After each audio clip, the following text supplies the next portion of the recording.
انسان کو بہت سارے امراض لگ جاتے ہیں، جسمانی بیماریاں بھی ہوتی ہیں اور روحانی بیماریاں بھی ہوتی ہیں، عقیدے اور نظر اور فکر میں بھی بیماریاں ہوتی ہیں۔ دنیا میں کچھ لوگ دہریے ہیں، معاذ اللہ، اللہ کی ذات کے منکر۔ دنیا میں کچھ لوگ ایسے ہیں جو وقوع قیامت کے منکر۔ دنیا میں معاذ اللہ کچھ لوگ ایسے ہیں جو عذاب قبر کے انکاری۔ دنیا کے اندر آپ کو وہ لوگ بھی ملیں گے جو کہتے ہیں دنیا خود بخود وجود میں آ گئی۔ پھر آپ کو کچھ اور لوگ ملیں گے جن پر وسوسوں کا غلبہ، بری سوچوں کا غلبہ، شیطانی اور نفسانی خواہشات کا غلبہ، یہ سب بیماریاں ہیں۔ پھر کچھ امراض ایسے ہیں، حسد، بغض، عداوت، تکبر، عجب، خود پسندی، دوسروں کو حقیر سمجھنا، اپنے آپ کو بڑا جاننا، جھوٹ بولنا، جھوٹی انا کی، یہ سب بیماریاں ہیں، امراض ہیں۔ جسمانی مرض بھی بندے کو پریشان کرتا ہے، روحانی مرض بھی پریشان کرتا ہے۔ اگر آپ روحانی طور پر بیمار ہوں، آپ کے اندر حسد کی بیماری لگ جائے، تو حسد کا سادہ ترجمہ کریں، پنجابی ترجمہ کریں، اپنی زبان میں ترجمہ کریں تو حسد کا معنی جلنا ہے۔ تو جس بندے کا اندر جل رہا ہو وہ سکون میں ہوتا ہے۔ اندر آگ لگی ہو حسد کی تو وہ بندہ قرار پائے گا۔ بہت بڑی بیماری ہے۔ لوگ کہتے ہیں پتہ نہیں مجھے کیا ہے، پتہ ہے آپ کو پر آپ توجہ نہیں کر رہے۔ تکبر ایک بیماری ہے۔ تکبر والا بندہ دل کی جگہ روڑا رکھ لیتا ہے، پتھر، تو اندر بندے کا سخت ہو جائے۔ وہ ہمارے ہاں لوگ کہتے ہیں کہ میری نا ٹانگوں میں بڑی درد ہے، تو پنجابی کہتے ہیں کھلیاں پہ گئی ہیں۔ وہ کیا ہے جی؟ کہتے ہیں سخت ہو گئی ہیں ٹانگیں، چلا نہیں جاتا۔ ٹانگیں سخت ہو جائیں تو گزارا نہیں ہوتا، تو دل سخت ہو جائے تو۔ اب میری بات کو سمجھیں، ہمارے اندر نا بیماریاں ہیں، ہم وہ کڑتے رہتے ہیں، وہ جلتے رہتے ہیں، وہ تکبر میں آ جاتے ہیں، عداوت ہے، بغض ہے، کینہ ہے، ماننے کو تیار نہیں ہوتے۔ یعنی دنیا میں یہ سارے لوگ کہہ رہے ہیں کہ مجھ سے حسد ہو رہا ہے، یہ کوئی بھی نہیں کہہ رہا کہ میں کر رہا ہوں حسد۔ تو اگر سب سے ہو رہا ہے تو وہ بندہ کہاں ہے جو کر رہا ہے؟ سب کہتے ہیں کہ بڑا تکبر آ گیا جی لوگوں میں، تو وہ لوگ کدھر ہیں جی جو تکبر کر رہے ہیں؟ وہ بھی، اس کو بھی تو ماننا چاہیے نا میں کرتا ہوں۔ تو یہ ساری بیماریاں، جسمانی، بلڈ پریشر، شوگر اور ہیپاٹائٹس اور معاذ اللہ کینسر، اور یہ سب بیماریاں روحانی بھی جسمانی بھی، تو یا اللہ جائیں کدھر؟ فرمایا وَنُنَزِّلُ مِنَ الْقُرْآنِ مَا هُوَ شِفَاءٌ وَرَحْمَةٌ لِّلْمُؤْمِنِينَ۔ فرمایا میں نے جو تمہیں قرآن عطا فرمایا ہے نا، تو اس میں مومنوں کے لیے شفا بھی ہے اور رحمت بھی ہے۔ یہ تمہاری تمام بیماریوں کی شفا ہے، اس میں تمام بیماریوں کی۔ ہم مریض ہیں، ہماری کل شفا قرآن پاک کے ساتھ وابستہ ہے، اور اگر صحیح طبیب تک بندہ نہ جائے تو پھر وہ ساری زندگی بیچارہ الجھا رہتا ہے، اسے کامیاب علاج میسر نہیں آتا۔ اس میں جسمانی، حضرت عائشہ صدیقہ رضی اللہ تعالیٰ عنہ فرماتی ہیں میں نے نبی پاک صلی اللہ تعالیٰ علیہ وآلہ وسلم کو نا مرض وصال تک دیکھا ہے، حضور کے وصال تک، کہ حضور قرآن پاک کی آخری 2 سورتیں پڑھ کے سورۃ فلق اور ناس اپنے ہاتھوں پہ پھونکتے تھے، پھر جسم پہ ملتے تھے۔ قرآن پاک میں شفا ہے۔ اب تو لوگوں نے دم درود کو نا اس کو بڑا ہلکا سا کام سمجھ لیا۔ ویسے بھی یہ عاملوں کے ہتھے چڑھ گیا، ملنگوں کے ہتھے چڑھ گیا، کاروبار بن گیا، تجارت بن گئی۔ ورنہ قرآن پاک کی آیات پڑھی جائیں تو حضور نے فرمایا سورہ فاتحہ میں شفا ہے، اس میں کرم ہے۔ یہ چیزیں جو بڑی ہمارے لیے سود مند تھی، فائدہ مند تھی، ہم چھوڑ گئے۔ ایک بڑی خوبصورت حدیث ہے، سنیے گا۔ حضرت ابو سعید خدری رضی اللہ تعالیٰ عنہ حدیث کے راوی ہیں، بخاری میں موجود ہے۔ ارشاد فرماتے ہیں کہ ہم ایک سفر پہ تھے، واپس آ رہے تھے، ایک جگہ رات کو قیام کیا، سونا تھا، بستی تھی۔ بستی کے لوگوں نے نہ کھانا پوچھا نہ پانی پوچھا، کوئی ضیافت نہیں کی۔ آدھی رات کا وقت آیا تو ایک بندہ دوڑا دوڑا آیا، کہنے لگا ہمارے سردار کو بچھو نے کاٹ لیا ہے، تم میں سے کوئی بندہ دم درود کر لیتا ہے؟ تو ایک صحابی کہنے لگے کر تو لیتے ہیں، پر تم نے چونکہ ہمیں کھانا پانی تک نہیں پوچھا، تم اگر دم کراؤ گے تو مفت نہیں کریں گے۔ بخاری پڑھ رہا ہوں، پیسے لگیں گے۔ کتنے پیسے؟ بکریوں کا ایک ریوڑ پورا۔ شارحین نے لکھا 40 بکریاں، کنے دما دیاں؟ اور بھائی اس سے کوئی بندہ جواز نہ لے کہ پیسے لینے جائز ہیں، اس سے جواز نہ حاصل کرے۔ آپ بات کو سمجھیں، پس منظر کیا ہے؟ پانی تک نہیں تم نے پوچھا۔ کچھ لوگوں کا علاج ہوتا ہے، انہوں نے کہا پیسے لیں گے دم کر دیں گے۔ صحابی نے کہا، حضرت ابو سعید خدری رضی اللہ تعالیٰ عنہ فرماتے ہیں وہ چونکہ تنگ تھے، بچھو کاٹ گیا اور سردار کو کہا چل تو صحیح نا۔ وہ صحابی گئے، سورہ فاتحہ پڑھ کے دم کیا، اور حدیث بخاری سے میں آپ کو دکھاؤں گا۔ لوگ کہتے ہیں دم کدھر سے آ گیا؟ بخاری پڑھ رہا ہوں، صحیح بخاری۔ شفا تو اللہ نے دینی ہے نا، رب کریم نے شفا دے دی۔ بکریاں لے لیں، آ گئے جہاں آرام کر رہے تھے اس جگہ، صحابہ میں اختلاف ہو گیا، کچھ کہنے لگے بکریاں لینی چاہیے تھی، کچھ کہنے لگے نہیں لینی چاہیے تھی۔ حضرت ابو سعید خدری رضی اللہ تعالیٰ عنہ فرماتے ہیں پھر ہم نے فیصلہ کیا چپ کر کے سو جاؤ، صبح حضور کی بارگاہ میں جائیں گے۔ اگر کریم نے کہا لینی چاہیے تھی پھر تو موج بن گئی، اور اگر کہا نہیں لینی چاہیے تھی تو بکریاں ہانک کے واپس کر جائیں گے۔ مسئلہ کیا ہے؟ کہتے ہیں صبح گئے حضور کی بارگاہ میں، جا کے مسئلہ عرض کیا، یا رسول اللہ انہوں نے بھی پانی کوئی نہیں پوچھا تھا، ہم نے بھی کہا دم کریں گے تو پیسے لیں گے، تو ہم نے یہ بکریاں لی ہیں۔ شارحین لکھتے ہیں 40 تھیں شاید، تو یا رسول اللہ اب کیا کریں؟ حضور مسکرانے لگے، حضور مسکرانے لگے۔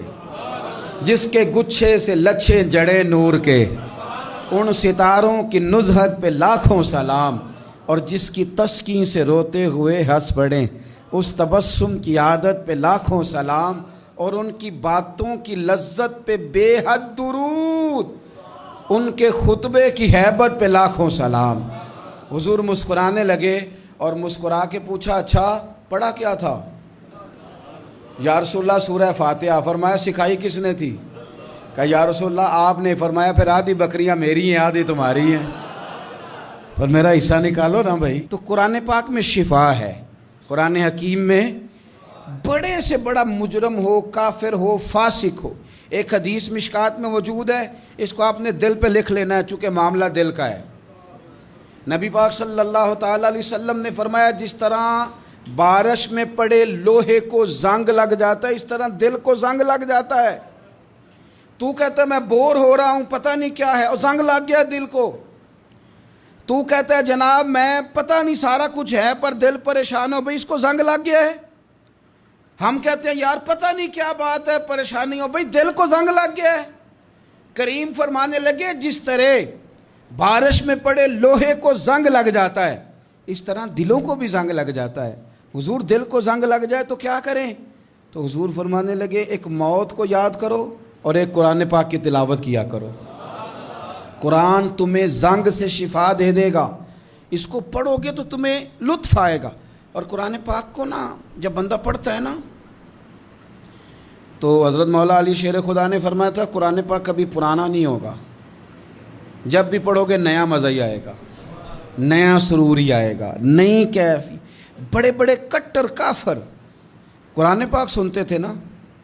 ایک دن عتبہ کہنے لگا ابو جہل سے اور دیگر لوگوں سے کہ بڑی ہو گئی لڑائی، بڑی ہو گئی بحث، اس طرح کرتا ہوں میں جا کے نا تو محمد ابن عبداللہ صلی اللہ میں جا کے بات کرتا ہوں حضور سے۔ عتبہ آ گیا کہنے لگا میں مذاکرات کرتا ہوں۔ صاحب نے کہا چل تو سیانا آدمی ہے، سمجھدار ہے، چلا جا۔ جا کے نا تو وہی باتیں جو وہ ہمیشہ کرتے تھے، نبی کریم علیہ السلام سے کہنے لگا ہم سارے آپس میں ہیں، برادری ہے، قبیلہ ہے، ایک شہر ہے، پھر بھی لڑائیاں شروع ہو گئی ہیں۔ جو آپ کا کلمہ پڑھتے ہیں وہ الگ ہو گئے، جو ہمارے معاذ اللہ طریقے پہ ہیں وہ الگ ہیں، تو کوئی بات چیت نہ کر لیں بیٹھ کے۔ تو حضور نے فرمایا کرو نا۔ کہنے لگا اگر آپ سرداری چاہتے ہیں تو ہم دیتے ہیں، اور اگر آپ مال و دولت چاہتے ہیں تو معاذ اللہ ہم دیتے ہیں، جو آپ کہتے ہیں ہم کرتے ہیں۔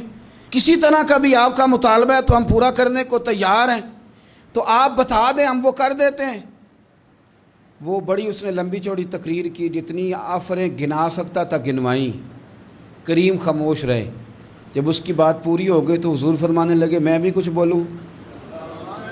کہنے لگا بولیں۔ میرے نبی پاک نے قرآن پاک پڑھنا شروع کر دیا، چند آیتیں پڑھی، کھڑا تھا بیٹھ گیا، پھر اٹھ پڑا، کبھی ادھر جاتا ہے کبھی ادھر آتا ہے۔ حضور نے تلاوت ختم کی، کہا کوئی بات کرنی ہے؟ کہنے لگا نہیں مجھے اجازت دے دے۔ واپس گیا، جب گیا نا تو ابو جہل دور سے دیکھ کے کہنے لگا جو گیا تھا وہ تو عتبہ تھا، اور یہ جو آ رہا ہے یہ کوئی اور ہے، یہ کوئی اور ہے۔ یہ وہ نہیں ہے جو گیا تھا. واپس آیا تو کہا کیا طے ہوا؟ کہنے لگا یار طے کیا کرنا ہے، میں نے شاعر بھی دیکھے، کاہن بھی دیکھے، جادوگر بھی دیکھے، میں نے زمانہ گھوما ہے، پر جو قرآن وہ پڑھتے ہیں وہ بندے کا کلام نہیں، وہ رب کریم کا ہی کلام ہے، وہ اللہ کا کلام ہے. تم نہیں مقابلہ کر سکتے، تم باز آ جاؤ، وہ تمہارے بس کی بات نہیں. تیرے آگے ہیں یوں دبے لچے فصحا عرب کے بڑے بڑے، کوئی جان منہ میں زبان نہیں بلکہ جسم میں جان نہیں، اور کروں تیرے نام پہ جان فدا.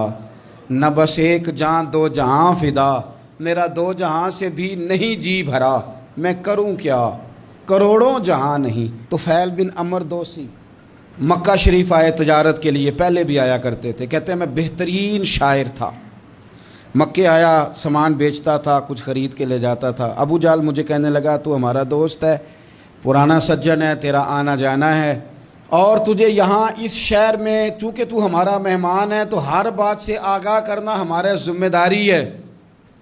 یہاں ایک شخص ہے محمد ابن عبداللہ، محمد ابن عبداللہ صلی اللہ تعالی علیہ وسلم اعلان نبوت کرتے ہیں، اور معاذ اللہ شاعر ہیں، جادوگر ہیں، ان کی تو نے بات نہیں سننی. کہتا میں نے کہا مجھے کیا ضرورت ہے، میں نے چند ہفتے ٹھہرنا ہے، مال بیچنا ہے، کچھ خریدنا، چلے جانا ہے، مجھے کیا ضرورت ہے. کہا اچھا میں نہیں سنوں گا بات.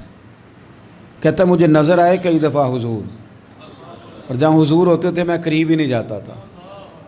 کہتے ہیں ایک دن نا حرم شریف میں سادے سے کپڑے اور پاؤں میں سونے جوتے اور سر پہ یوں امامہ کے جیسے فرشتے بھی جھک جھک کے زیارت کرتے ہیں. کہتے ہیں کہ نور بھری کیفیات حضور تشریف لائے، اور تشریف لا کے رسول کائنات علیہ السلام حرم کعبہ کے ساتھ ٹیک لگا کے بیٹھ گئے.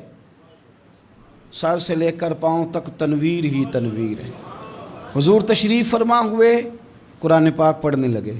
میں جب حضور کے قریب سے گزرتا تھا تو کانوں میں روئی دے کے گزرتا تھا، پر طفیل کہتے ہیں آج نا تھوڑی سی آواز میرے کانوں میں گئی، قرآن پڑھا محبوب نے. اور ویسے بھی کیا کمال ہوگا جب یاسین والے نبی خود یاسین پڑھتے ہوں، جب طٰہٰ والے نبی اپنی زبان سے طٰہٰ کی تلاوت کرتے. وَالضُّحَىٰ وَاللَّيْلِ اِذَا سَجَىٰ جن کے بارے میں آیا جب وہ تلاوت کرتے ہوں. الم نشرح لک صدرک جن کے سینے کی تعریف اللہ نے کی، جب وہ ان آیتوں کی تلاوت کرتے ہوں گے تو کیا شان ہوگی. جن کو رب کہے وَلَسَوْفَ يُؤْتِيكَ رَبُّكَ فَتَرْضَىٰ حبیب تجھے اتنا دوں گا کہ تو راضی ہو جائے گا. تو جب حضور خود یہ آیتیں پڑھتے ہوں گے تو انداز کیا ہوتا ہوگا. کہتے ہیں وہ تھوڑی آیتیں سنی پر قربان جائیں میرا تو کوئی دل ہی بدل گیا. میں بڑا بہترین شاعر تھا، لفظوں کے تراشے مجھے خوب آتے تھے، الفاظ کے بام و در سے میں آگاہ تھا، اچھا ادب میں جانتا تھا، پر میں نے کہا یہ کلام، یہ انداز، لو انزلنا هذا القرآن على جبل لرأيته خاشعا متصدعا من خشیۃ اللہ، یہ انداز پتھروں پہاڑوں پہ جائے تو وہ ریزہ ریزہ ہو جائیں. کہتے ہیں تھوڑا سا پڑا قریب نے، اور پھر نظریں جھکائے ہوئے حضور اپنے گھر گئے. سرکار چلے تو میں پیچھے پیچھے، حضور گھر میں چلے گئے تو میں نے دروازے پہ دستک دی، باہر آئے، سلام لی. میں نے کہا محبوبہ وہ جو آپ پڑھ رہے تھے تھوڑا اور نہیں سنا دیتے، تھوڑا اور نہیں تلاوت کر دیتے. کہتے ہیں رسول پاک نے نا پھر قرآن پڑھنا شروع کیا. میں کبھی بیٹھتا تھا کبھی اٹھتا تھا. جب حضور نے تلاوت مکمل کی تو میں نے آگے بڑھ کے ید اللہ والا ہاتھ تھاما اور دست مبارک پکڑ کے کہا سونیا، یہ مجھے کہتے تھے نہ سننا، میں نے زمانہ دیکھا ہے، میں کوئی عام آدمی نہیں، میں سردار ہوں، میں نے دنیا دیکھی ہے، مجھے قسم ہے جو آپ کی زبان سے نکل رہا ہے وہ بشر کا کلام نہیں. آپ مجھے کلمہ پڑھائیں، میں مسلمان ہونا چاہتا ہوں. بڑے بڑے کفل ٹوٹے. حضرت عمر بھی آئے تو آئے قرآن کی تاثیر کی برکت سے. حضرت صدیق اکبر نا اپنے گھر کے سین میں بیٹھ کے قرآن پاک پڑھتے تھے تو رویا کرتے تھے، روتے تھے. مکے کے کچھ سردار کٹھے ہو کے نبی کریم کی بارگاہ میں گئے، کہنے لگے ایک تو صدیق اکبر کو منع کریں کہ قرآن اونچا نہ پڑھا کریں، اور اگر اونچا پڑھنا ہے تو پھر ان سے کہیں پڑھ کے رویا نہ کرے. حضور نے فرمایا اپنے گھر میں بیٹھ کے پڑھتا ہے، روتا ہے، تمہیں کیا ہے؟ یا رسول اللہ، یہ ابو بکر صدیق جب قرآن پاک کی تلاوت کر کے روتے ہیں نا تو ہماری بچیاں بھی رونے لگتی ہیں. ہماری عورتیں گھر کا کام کاج چھوڑ کے تو صدیق اکبر کے دروازے پہ کھڑی ہو کے روتی رہتی. حضور ان سے کہیں یہ قرآن سے جو شغف ہے ان کا، کہاں گئے مسلمان جو قرآن پڑھنے والے تھے؟ کدھر گئے؟ سارا کچھ ہی ہمارا موبائل لے گیا. میں کس طرح یہ بات بیان کروں کہ کچھ لوگوں نے رمضان میں بھی قرآن پاک ایک بھی ختم نہیں کیا، رمضان شریف میں بھی ایک قرآن پاک کی توفیق نہیں ہوئی. لے گیا سارا کچھ، ہماری خوش گپیاں. کمال ہو گئی، ہم نے سوچا ہی نہیں، فکر ہی نہیں کی. سنگیو واپس آؤ، قرآن پاک سے پیار کرو، قرآن پاک سے محبت کرو، قرآن کی تعلیم حاصل کرو. لوگ کہتے ہیں میں بوڑھا ہو گیا ہوں، زبان موٹی ہو گئی ہے، قرآن کیسے سیکھوں؟ 38.5 سال کی عمر میں کلمہ پڑھا حضرت صدیق اکبر نے. کچھ صحابہ ان سے بھی عمر میں زیادہ تھے، تو بڑی عمر میں دین سیکھا کہ چھوٹی عمر میں سیکھا؟ ہمیں کیا ہو گیا ہے؟ قرآن پاک کی طرف توجہ کرو. میرے نبی پاک علیہ السلام نے فرمایا اس قرآن کی برکت سے اللہ قوموں کو عروج عطا کرے گا، اس کی برکت سے ہی قوموں کو زوال ہوگا. حضرت عائشہ صدیقہ کہتی ہیں حضور رات کو نماز کی نیت باندھتے تھے تو ایک ہی آیت پڑھتے تھے ساری رات، ایک ہی آیت پڑھتے رہتے تھے، روتے رہتے تھے. اور جب حضور روتے تھے تو جس طرح ہنڈیا ابلے تو آواز آتی ہے، اس طرح حضور کے سینے سے آواز آتی تھی. جبیر بن مطعم کہتے ہیں میں بدر کے قیدیوں کے بارے میں بات کرنے آیا حضور سے، تو نبی پاک مغرب کی جماعت کرا رہے تھے. جب میں مدینے پہنچا تو مسجد نبوی کے باہر کھڑے ہو کے میں نے حضور کی تلاوت سنی. فرماتے بس میں تو بات کرنے آیا تھا نا، تو وہ آیتیں سنی تو مجھے یوں لگا مجھ پہ بجلیاں گر رہیں. کون ہے جو میرے دل کے کفر اور کفل دھو رہا ہے؟ بس قرآن سنتا گیا اور رب مجھے ایمان کی توفیق عطا فرماتا گیا. میں نے کلمہ پڑھ لیا، مسلمان. قرآن ہی ہمارے ہر مسئلے کا حل ہے. میں کیا کروں؟ قرآن پڑھتے ہیں ہمارے ہاں، پر قبروں پہ پڑھا جاتا ہے، پر ختموں پہ. کیا قرآن پاک کا یہ حق نہیں تھا کہ وہ شادی والے دن بھی پڑھا جاتا؟ کیا قرآن پاک کا یہ حق نہیں تھا کہ وہ اسمبلی میں بھی پڑھا جاتا؟ قرآن پاک نہ شکایت کر رہا ہے، شکایت کرتا ہے کہ ان لوگوں نے نا مجھے ختموں پہ پڑھا ہے، اسمبلی میں نہیں پڑھا. وزیر اعظم کے خطاب سے پہلے تلاوت ہوتی ہے تو یہ تلاوت کے بعد یہ اعلان کیوں نہیں کرتے کہ ہم کریں گے وہ جو قرآن کہے گا؟ صدر کے خطاب سے پہلے تلاوت کراتے ہو تو یہ کیوں نہیں کہتے کہ اب ہوگا وہ جو قرآن کہہ رہا ہے؟ اسمبلی کا اجلاس تلاوت قرآن پاک سے شروع کرتے ہو تو یہ بھی تو کہو نا قرآن کے مطابق فیصلے ہوں گے. عدالتوں میں قسمیں اٹھانے کے لیے قرآن رہ گیا ہے، اس پہ ہاتھ رکھ کے کہو جو کہوں گا سچ کہوں گا.